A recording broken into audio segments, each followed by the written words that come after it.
So I know from a big survey that Goldman Sachs did among millennials that I think 91% of this population, they want only to work, invest in, and buy from responsible companies.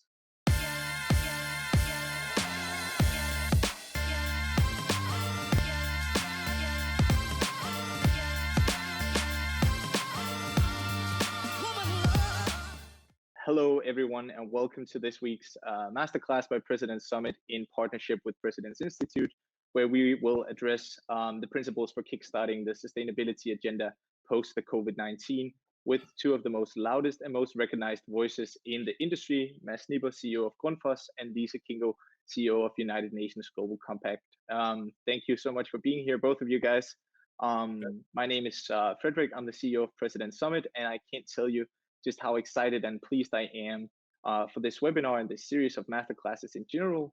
And we have more than 1,500 people registered for this masterclass, and we would love to engage with as many of you as possible. So on this webinar, you can ask any questions you may have in the Q&A session, where you can also upvote specific questions that you find particularly interesting. We will share articles in the handout section, which we will also send to you guys afterwards. So don't worry if you miss out on anything. We will send it to you just right after. And yeah, we will also have a couple of polls to hear how you guys stand on some of the issues that we will address. But it's wonderful to see that you guys have already started using the chat, that you're tuning in from all over the world. New York City is one, Denmark, obviously, that's amazing, and all around Europe. But yeah, Lise, why don't you start off with giving a short introduction of yourself, and then we will slowly have people coming into the platform as well. Thank you, Frederick. It's such a pleasure to be here. I'm Lise Kingo. I'm the CEO of the United Nations Global Compact. We are the world's largest sustainable business initiative anchored in the UN.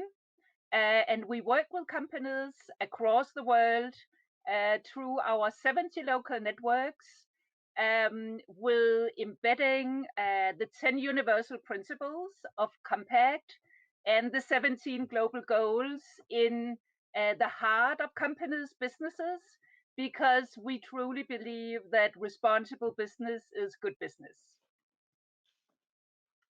Well said. Well said. And not to leave you out of it, Mads, also a short introduction of yourself. Certainly, pleasure. My name is Mads Nipper, and I'm the Chief Sustainability Officer of an SDG 6 and 13 company called Grundfos, that also happens to be the world's largest water pump maker in the world. We turn 75 years today, or not today, this year.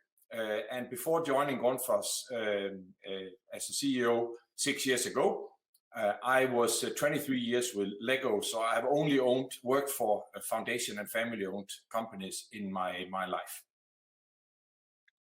Yes, and you chose to switch out the laughter of kids with pumps.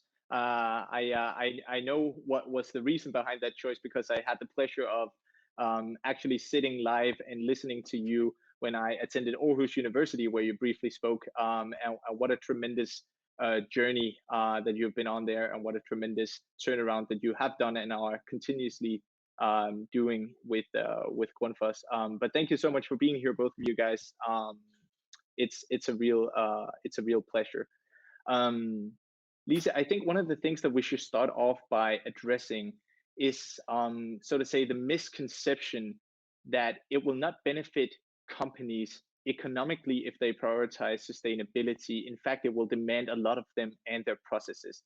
But as far as I understand, this is a misconception. And what's your sort of take on this? Well, the idea of responsible business has actually been around for many, many years. I've had the pleasure of working on this subject for more than 30 years before I joined the UN with Novozymes and with the Novo Nordisk company. And it's very clear that what some pioneering companies have built up over the years including also a company like Grundfos, that responsible business is good business, has now become mainstream. It has become the new normal that companies have to, of course, make a solid profit, but it's much more efficient to do it by also being a good global citizen. So I would say within the last couple of years, we have seen a real shift where it's very clear that companies that have a responsibility approach are performing actually double-digit percent better, both on share price, on creditworthiness, and on reputation and trust. So I would say before COVID hit the world, we were all very enthusiastic that the new normal is responsible business. We can see it also in the way that many financial institutions are evaluating companies before they put them in their investment pools or lend money to them. And it's all being done by an analysis of social, environmental, ethical parameters along with the finances. So it is the new normal. And you may have read Larry Fink's annual letters from his heading the largest financial institution in the world, BlackRock. So this is the name of the game going forward. The new normal is responsible business. What I'm very keen on discussing today is to make sure that in recovering from COVID-19, we really combine this responsibility approach with the recovery of the global business sector and everyone else. Because the road to recovery is the 17 global goals, no doubt about that. Amazing, amazing, and yeah, there's certainly no doubt that it's a topic that have infiltrated every company's boardroom over the last couple of years, and rightly so. I know for Grundfos that focusing on sustainability has been vital to the turnaround and still is. And as I can understand, because of the sustainable development goals are not just seen as a department of the company, Mads, it's something that you are using as a whole and on the entire organization, that everybody is accountable for reaching these SDGs. Could you elaborate just a bit on that and how Grundfos are using these SDGs? Absolutely. No, let me start by saying that the sustainability journey of Grundfos, exactly to Lise's point, has not started 6 years ago when I and most of the new executive team joined. It started 75 years ago when the company was founded, with the very spirit of the founder, and later than that, the founding family and the foundation that owns us, to say that we need to and want to create value for all stakeholders, and including employees, society, customers, of course, the shareholders. But that has been the foundation ever since the beginning. And long, I mean, essentially 51 years ago, we built what we call the flex workshops, where we went far beyond any legislation to say that between 3 to 5% of all our employees have reduced work ability, so a kind of a handicap of some kind. And we've been driving huge energy efficiency around the world. As a matter of fact, more than the total number of Danish citizens use every year in electricity. So this is not a new thing.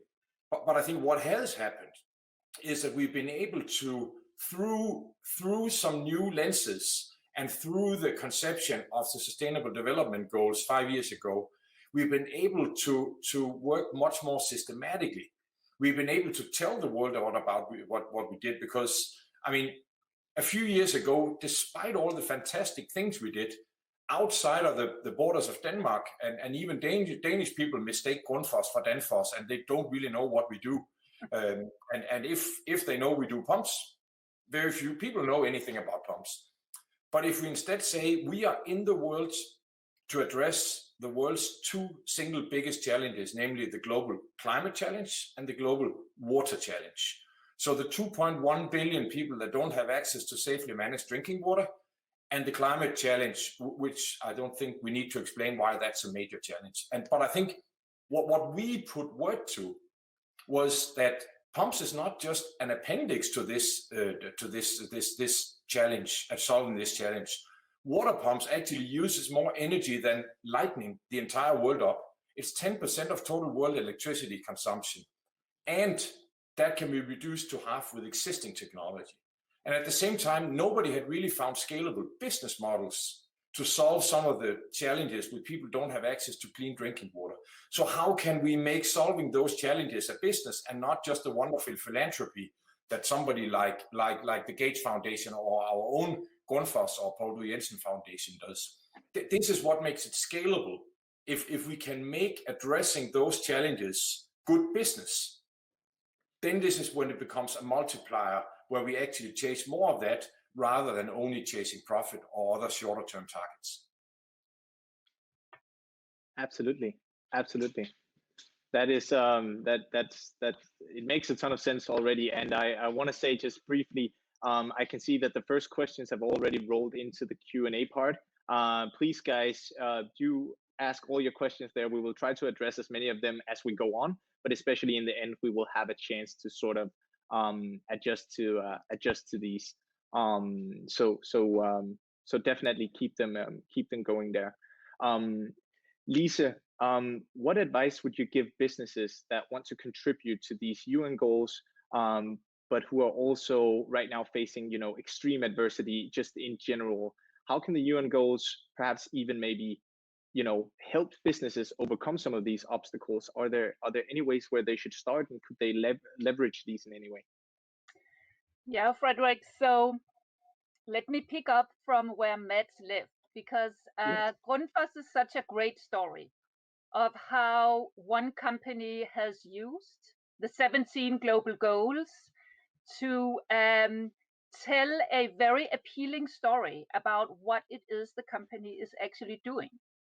So 5 years ago, when the global goals were adopted by all member states at the UN, it was actually the first time that the world had a global agenda that everyone agreed on. And I'm sure everybody who's listening know exactly what the 17 goals are. But in case you should have forgotten, let me just remind you that it's goals relating to alleviating poverty, having no hunger, providing gender equality, addressing climate change, addressing the oceans, biodiversity, all in partnership across the society.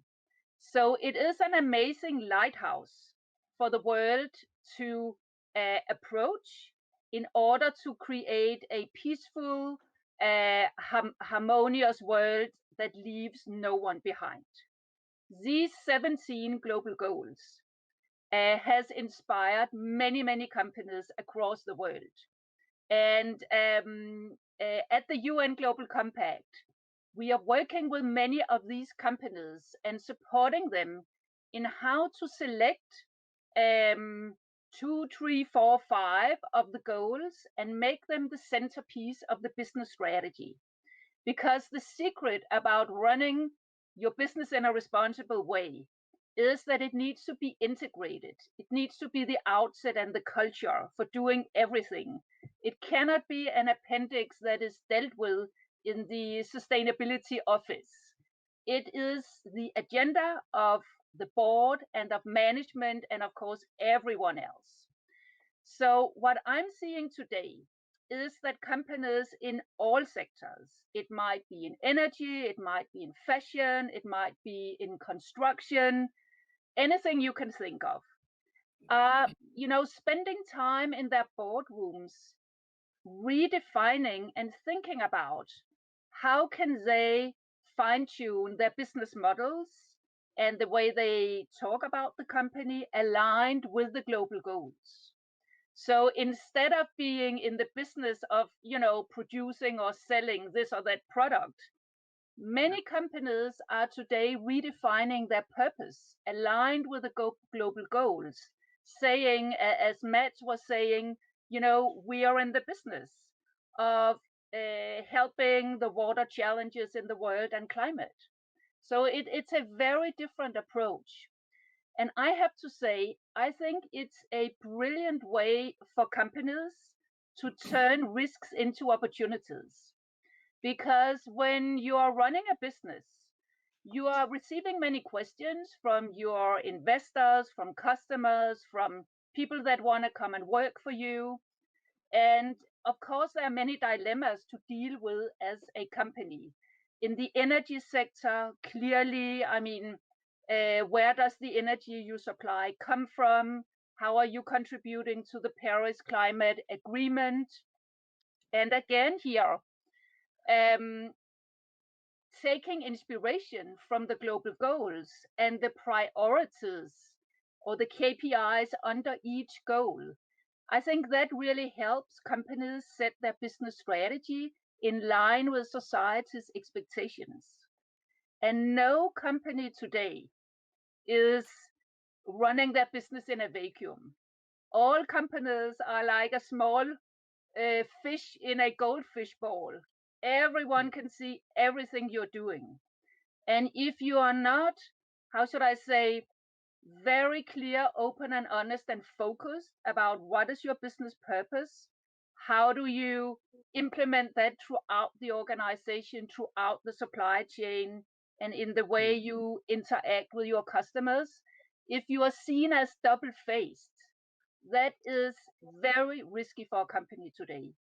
So I think the short version is that really integrating a selection of the goals and of course building on universal principles like human rights, anti-corruption, labor rights in defining your business strategy is probably the best recipe at the moment to create a long-term successful business that has a lasting impact on society. So of course, when the world is very unexpectedly hit by a crisis like COVID-19, I think we are all going back to the basics, thinking about, oh, how do we solve this? What do we do now?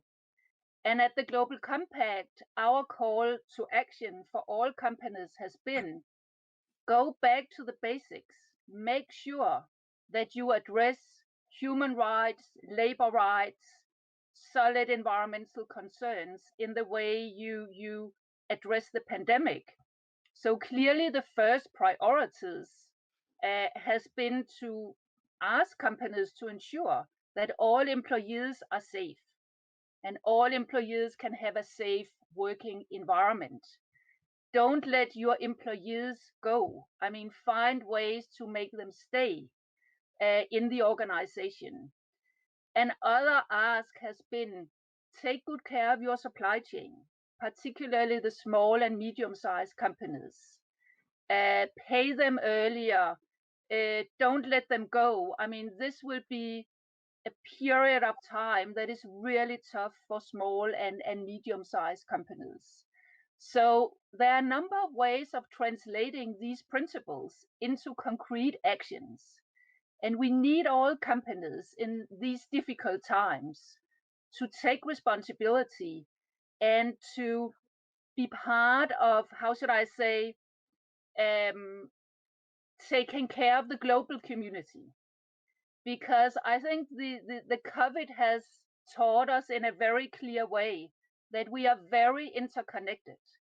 When part of the world and the world's population is being hit bad, which is happening at the moment, it's not just their problem. It's a problem we all have together in common. So I think that multilateralism, taking a collective responsibility for a collective crisis, must be the right way forward. And fortunately, I have to say, we see many, many companies across the world doing that. And I actually feel that the private sector is a role model and an encouraging example to many other stakeholders in society that maybe might be tempted to be a little bit more inward looking and a little bit more, how should I say, protectionistic. Certainly, certainly. Do you feel the same, Mads, or what's your take on it? Yeah, let me start by saying I have the deepest respect for the situation that both societies and human beings and companies, many of them find themselves in a very desperate situation. I mean, some people are fighting for their lives, some have lost it, and there are literally companies fighting for their lives, like the airlines, hospitality, and so on. And I think we need to understand and embrace and even in select cases help those who are the very hardest hit. That said, I would say that for those not fighting for their survival as a company, for every single other company, I would argue there's opportunity. I had the pleasure in November at the C40 Mayors Summit in Copenhagen to speak on the stage to these mayors about a new societal contract between, or a new social contract between companies and society. Because there's no doubt that this global discussion leading up to has nothing to do with the COVID-19 situation, but leading up to this, where there's increasing discussion around the bad sides of globalization, inequality in society, and so on, that has meant that even from sort of a defensive angle, ensuring that companies has the right to play and are recognized for the value they create is something that is needed to be done. But from a more offensive point of view, there's just ample opportunity in every single thing you can do. Let me give you some examples. Short term, in a situation like now, what are companies doing? Exactly like Lisa said. I mean, many companies have chosen, including us. We chose to pay 2,200 small suppliers well ahead of payment terms in order to support their liquidity. We have the privilege of being a well-financed company, so it meant very little to us to pay a little bit before, but it meant a whole lot to some of the suppliers. We in less than a week, we turned some of our molding machines and 3D printing capacity into manufacturing 5,000 vices or protective equipment for medical personnel around the world, which, by the way, was made as a donation from our own foundation. But in less than a week, normally, we would not even have been done making the steering group that should oversee the project. But in this situation, we came from the idea to the execution and having the manufacturing up and running in such a time. We have supported multiple of the emergency hospitals with water and heating solutions around the world, literally in days. So, and as late as today was announced that we've also sound the World Economic Forum Infrastructure and Urban Development Group in saying, how can we help around the world? We have companies in 60 different countries. So short term, plenty of opportunity. And it's not because it's a distinct company like Grundfos where we have a special business. We see many examples of companies choosing that route. And if you can, you should, because trust me, nobody will forget what you did well when you were under pressure. Equally, nobody will forget what you failed to do when you were under pressure. Because when you're under pressure, that's when whether you're a human being, a leader, or a company, that is when you show your true personality. It is not when things are in smooth sailing. Longer term, let me speak to that. I think everybody uses the term new normal, but I think actually very few people embrace and fully digest and understand what can that mean. I won't pretend to know all of that, but think about examples. Will the global airline business, once the economy resurrects, will that just go back to where it was? Maybe not. What about retailing? Will that go back to where it was? Alibaba was born out of the financial crisis. What will happen to retailing? What will happen to the apparel business? I mean, apparel business has collapsed. So fashion and apparel. But what if, instead of seeing that as a threat of a smaller market, what if you said, we as a company can actually help redefine that new normal? We might be able to produce less clothing, much more sustainable, maybe at higher prices and margin, and therefore increase our profit pool, rather than only looking at the problems. What are some of the digitally enabled business models that can make water solutions more robust that a company like Grundfos can look at, instead of just selling more pumps? If we all embrace, inspired by the Sustainable Development Goals, if we project ourselves into the future, whether that new normal is in 6 months, in a year, or who knows, could be 3 years, because the economic crisis we're looking into, unfortunately, that will probably make the financial crisis look like a flesh wound. So it's a very serious situation. But I would urge every business leader to, one, what are the short-term actions you can take to add value to your employees, to society at large, and therefore also ultimately to yourself, and two, try to predict and maybe even try to shape what are some more sustainable business models that may come out of a consumer behavior that we did not know of only 6 months ago. Certainly. So you could almost say that it could be sort of like a North Star for some companies, where you can then aim towards those and use them for direction and guidance to help with new initiatives. Yes. Okay, perfect. Yeah, and I think one of the things that I really found interesting was that Lisa pointed out that a company should go in and have a look at some of these SDGs and then determine what SDG should we focus on. And I think that comes back to your point, Mads, where you don't have to necessarily attack and consider all 17 SDGs, but rather maybe point 1 or 2 out and then use those as guidance for where to go. Is that correct? As a matter of fact, I would say that it's actually a fatal mistake to make a strategy around all 17 goals. We chose 2.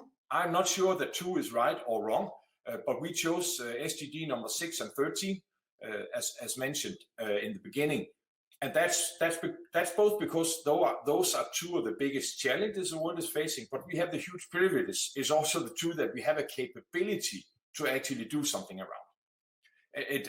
One of the most inspiring business sort of authors in the world, Roger Martin, he has a notion called capability-based strategy. And I think it's vital that companies actually do something that they are good at and not something they wish they were good at. So something like, I mean, a wonderful example, if Grundfos was a beer brewery like Carlsberg or Heineken, and market reports came out and said, now the world starts drinking wine instead, so that's what we should do.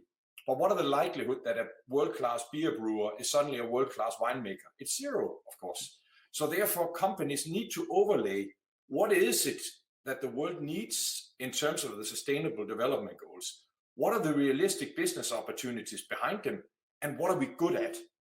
You need to go through all steps, because otherwise either you will miss doing something that creates value for the world and society, or alternatively, you'll set yourself up for brutal failure because you try to do something that you are realistically not at all good at. So that's of course not a static picture. You can grow and build capability, but I think I with SDG 6 and 13, I am convinced, firmly convinced, that Grundfos, despite we are $4 billion company in a global context. That is not a huge company. But I'm convinced we have a realistic opportunity to become one of the world's most important companies in addressing those challenges. Certainly. Great. And Lisa, do you also agree to that? Companies should focus on rather 1, 2, or 3 than all the 17s, just like Mads elaborated on. Would that also be sort of the advice from the head of United Nations Global Compact? Well, yes, absolutely.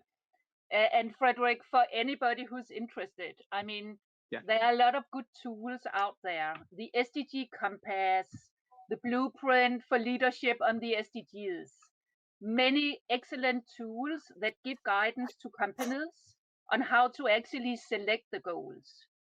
I think it's absolutely correct. I mean, choose a small amount of goals that are really business relevant and that goes to the core, the heart of the business, but also understand how the goals are connected. Because, these 17 goals, they're actually quite clever. When you start looking at one of them, for example, the one on climate change, quickly you realize that it's related to many of the other goals. So it's related to partnerships, it's related to affordable energy, it's actually related to gender equality. So these 17 goals, they are just like the real world. They are showing that we are living in one interconnected, interdependent system. And when you touch on one of the goals quickly, you get into many other goals. And you need to understand how they are connected when you do the process that Mads is referring to, namely choosing the small group of goals you want to put into your strategy. But there are good tools for actually doing that. And I want to share a little bit of data with you on how at least the more than 10,000 companies that are part of the UN Global Compact across the world, how they have been faring on working with the goals for these first 5 years. So we know that more than 80% of the companies have picked up the global goals and they are aware and working with the goals. We know that in these companies, in almost 70% of these companies, the CEO is personally engaged because this has become a strategic agenda. So again, Mads is a good example of a CEO who has been leading this effort as part of a strategic process. And I can assure you, based on my quite long-term experience, that it's something new, that responsible business is a strategic agenda that is dealt with by the CEO and by the board of directors. And that's extremely positive. Other things that are coming very clearly across is that many stakeholders, not least the financial sector, are to a still larger degree evaluating companies on their ability to articulate how they are addressing the global goals, how they have made their selection, and also what is then the impact of what the companies are doing, let's say, if they choose water and energy on these two areas. So I think it's interesting that the ambition, the quest for more ambition is actually very dominating these days. So instead of just saying, oh, I'm trying to do my best in this area, many stakeholders are saying to companies, why don't you sign up with your climate strategy to set 1.5 degrees aligned science-based targets? That is not easy for a company to do. It requires significant data capture. It requires that the production and the supply chain are sort of all aligned and you are in control with, who exactly is doing what. So the ambition level is coming up very quickly. And I think companies need to be aware that this agenda is moving fast. So it's not enough to say, oh, I have chosen 4 SDGs. You need to show how they are embedded into your business and your business strategy and what's your impact on society. So in order to, how should I say, support that and also help companies accelerate their ambition in working with the goals, Compact launched what we call the SDG ambition, actually in Davos in January with the Secretary General. So we are suggesting a number of goals that we think companies should set as solid ambitions. So 1.5 degrees on climate is one example. Another example is in the gender equality space, which is one of the major gaps that the world has in order to, make the goals by 2030. Climate, social inequalities, gender, we are quite far behind. So on the whole gender agenda, we are suggesting that companies set a goal of having 30% women in executive management and on their boards. This is not a new number that have just sort of come out of the blue sky. It has been well documented for many years that you do need 30% of a particular group in a population for that group not to be, how should I say, the only one in the room. So we think 30% is a good and well documented number. So that's another example of how we hope to help companies beef up their ambition in the way they set goals and measure the impact, so we can actually, as a global community, measure how we are progressing towards the goals. Yeah. Can I build on something Lise is saying, Frederik? Sure. I think two things are absolutely vital, and the first one is the easiest to say and by far the most difficult to do. It is that choosing a sustainable path for a company is a deep and profound personal choice, because everybody who has tried that path will know that it's a lot more complex and a lot more challenging, and you have to embrace a lot more complexity than if you're only optimizing for profits. It's a lot more, it's exponentially more difficult. You are faced with a lot more trade-offs in daily life.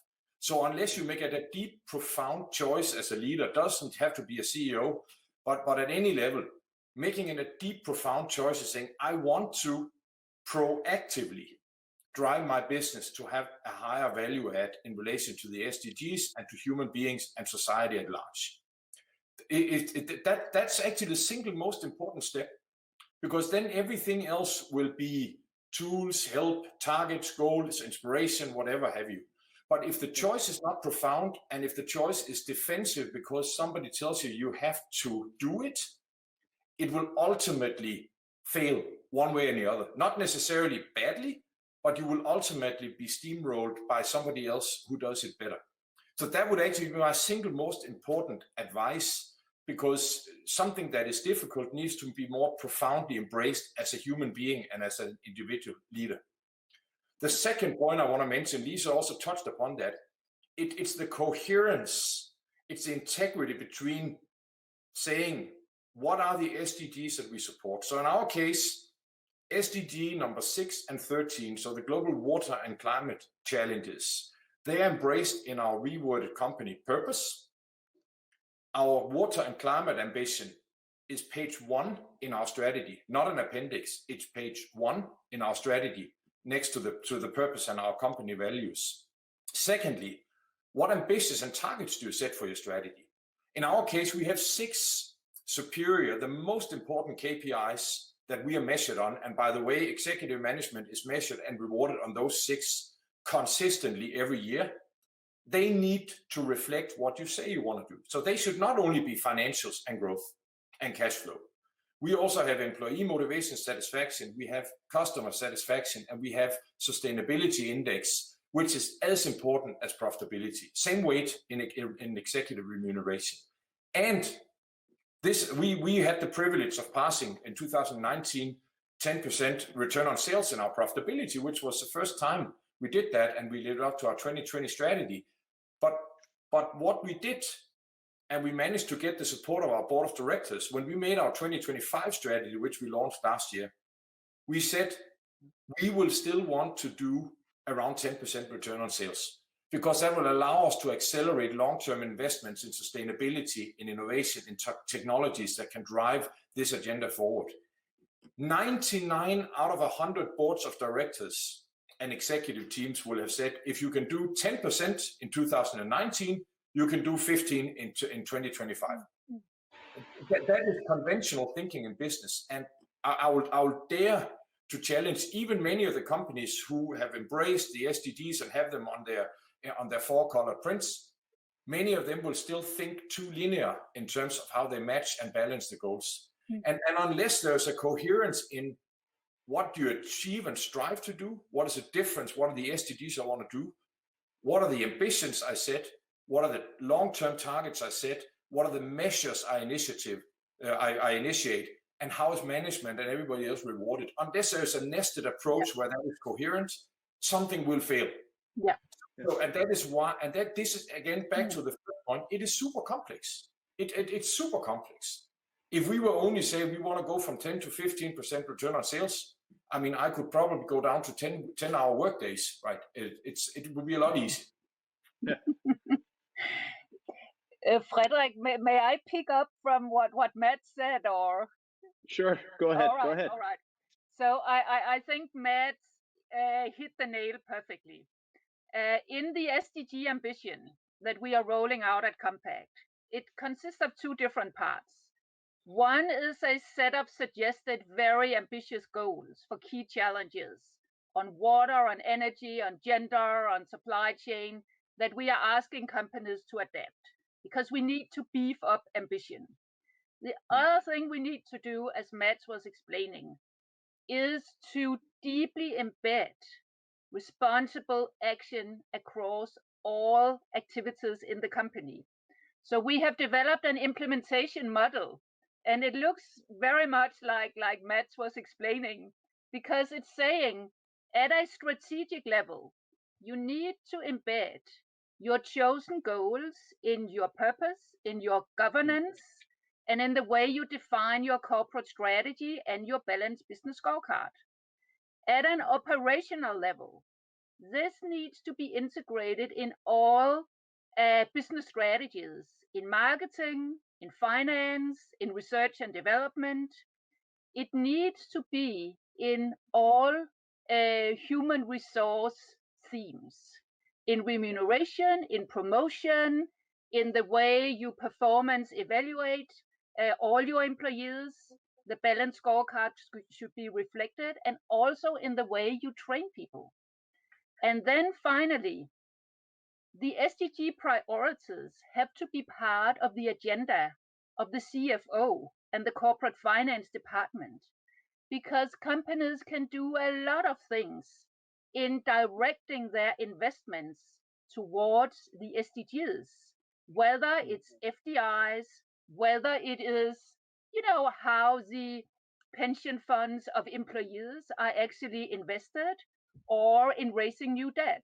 There's something called SDG bonds today, for example.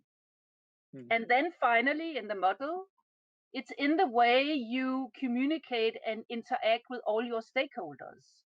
So when you do your reporting, when you do all your communications and all your partnerships, it also has to build on the purpose and the goals that you have chosen.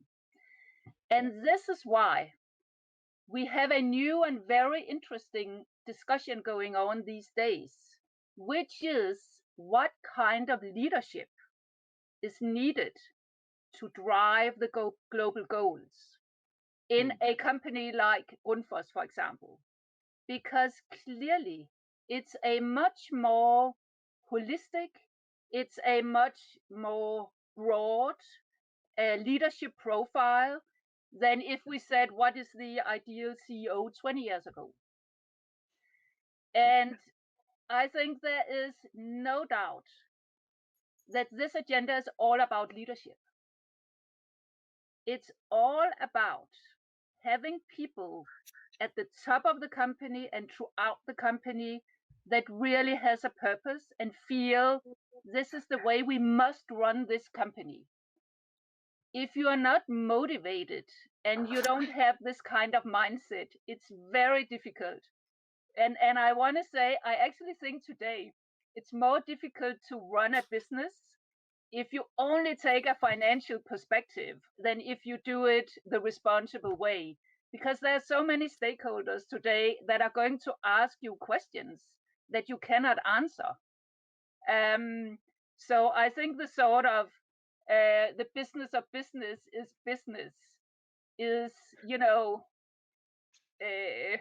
very, very old-fashioned today. And in a world after COVID, where I think we all have to learn from also some of the good learnings we have had in these dreadful months. I mean, we can actually work remotely. We can actually use digital in many ways that we didn't think about. We can actually survive without taking a plane to another city every second day. So I think there's a lot of learning, and there is a huge transformation need for all of us and for, of course, the whole business sector. And it is easier to transform if you have a North Star or a lighthouse to transform towards, at least you know where your compass is pointing. And I'm not in doubt at all that the road to recovery that we really need to utilize, that's the 17 global goals and the Paris Climate Agreement, because climate change hasn't gone away for the last 6 weeks. All the problems are just out there waiting for us when we sort of get our head up and get to think a little bit outside the pandemic that we are also, of course, focused on these days. Of course. And I think just continuing the lines of that, and one of the questions that we have gotten in is what sort of advice would be, what you guys' advice would be for companies that want to look at these SDGs, but beyond this compliance and this risk mitigation, but also as a business opportunity, which you touched a bit on in the beginning of the webinar, Mads, sort of a long-term investment there. Would it be to follow the compass and see what SDGs really resonates with one's, personal, but also the company's personality, or how should people and companies look at these SDGs as also a business opportunity and not just a compliance and risk mitigation strategy?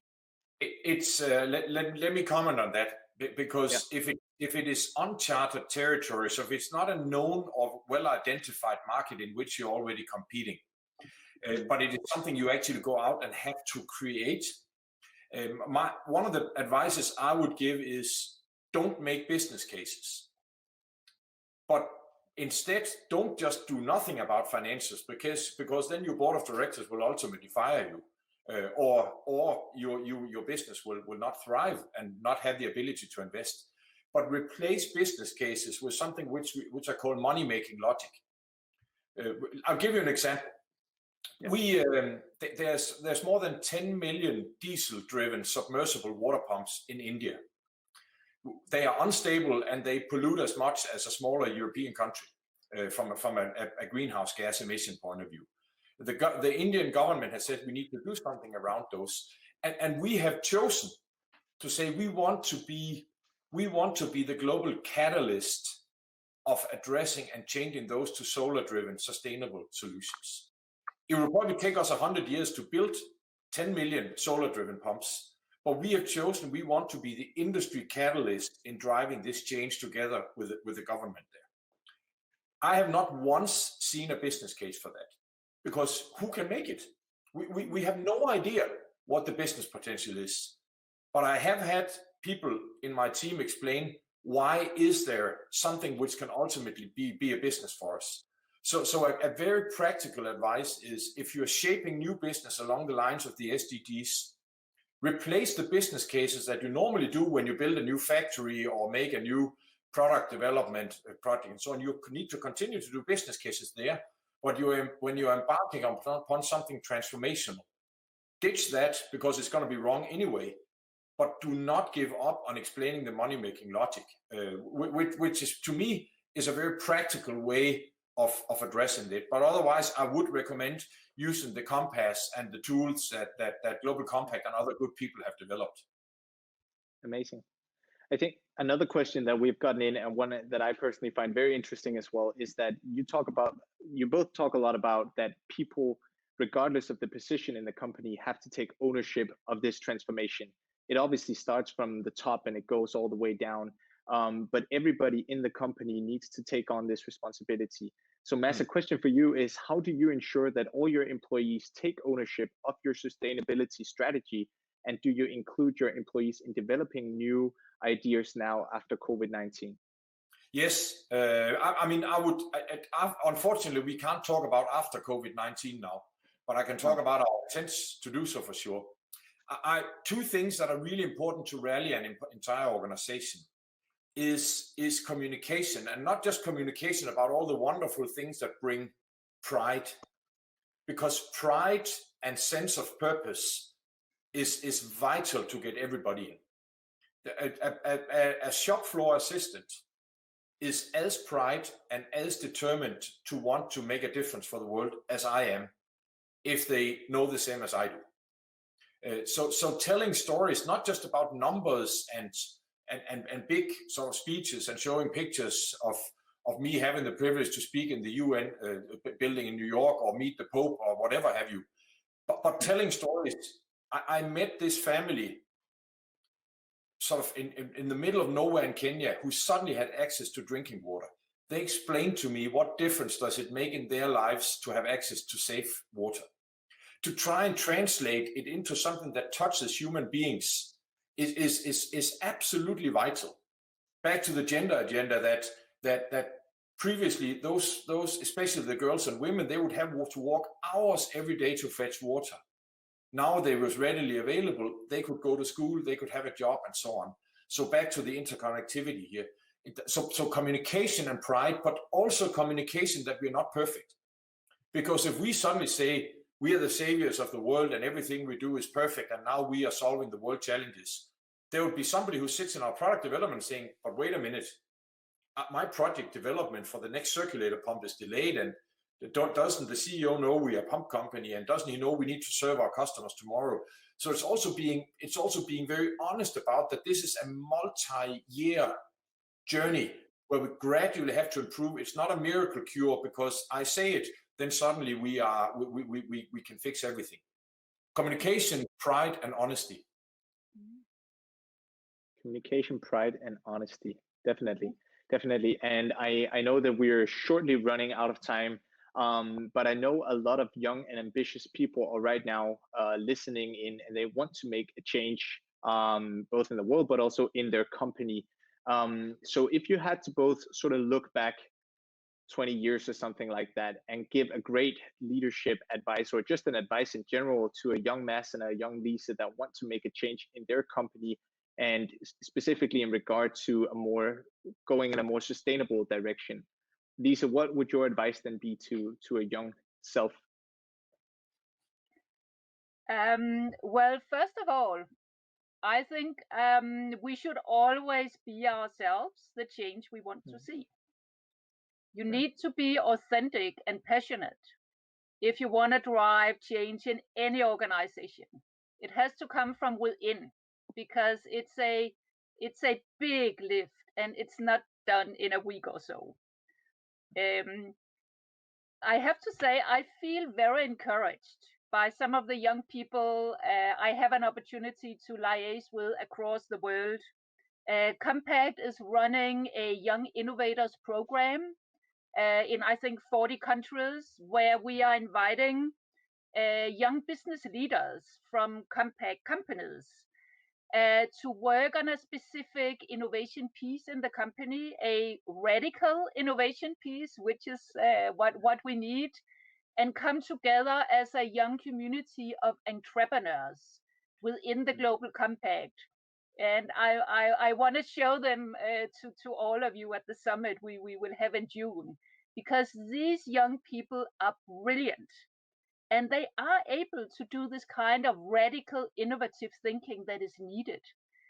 And I think we shouldn't overcomplicate these things, because doing radical innovation has to take a starting point in understanding what does the world look like, what does the market look like, what do we want to change, what do people like you and I want, and then take a starting point from there. So I know from a big survey that Goldman Sachs did among millennials that I think 91% of this population, they want only to work, invest in, and buy from responsible companies. Yeah. So it's not that complicated. That's what the next generation want. So if you are in food or you are in outfits and clothes, you need to figure out how you can deliver sustainable food, sustainable outfits. And if you are on more industrial products, I mean, how can you talk about what you do in a way that motivates young people? Which is, how is what you do part of solving some of the global challenges that will be the next generation's reality very shortly? Yeah. I can give it a shot. What advice I would give to myself 20 years ago? I would have told me two things. I would have made the choice earlier to make a profound choice to spend my career on making something that makes a genuine positive difference in other people's lives. That, I mean, out of business school and focus on also having a career and whatever have you, all of the things that at least my generation thought a lot about, I would have wished I was 10 years earlier, at least, in making a profound choice that what it's really about is to make a genuine positive difference in other people's lives. And that can both be individuals, so the person you just smile to on your way to the canteen to have lunch, where you made a difference in that person's lives, but it can also be millions that we help bring clean drinking water every year, because I had the privilege of having a scalable impact through my job. The other advice I would give is probably more controversial. I would also accept that being a young person, we cannot all be Elon Musks. It's an illusion to believe that we can all be the ones who invent that fantastic solution that is a silver bullet to some of the world's largest challenges. If you're just a cogwheel in a big machine that makes a difference, that is very worthwhile as well. I think many young people who has the desire to make a positive difference, they go out, and unless they're involved in a revolutionary project, they get really disappointed and frustrated, saying, the companies don't want it anyway. It's not a short-term fix. As long as you stay the course, keep reminding your management, keep having integrity to what you want, and the long, hard push with that end in mind, which should be once, hopefully in many, many, many years, what is the retirement speech that should be held for you? What do people say to you there?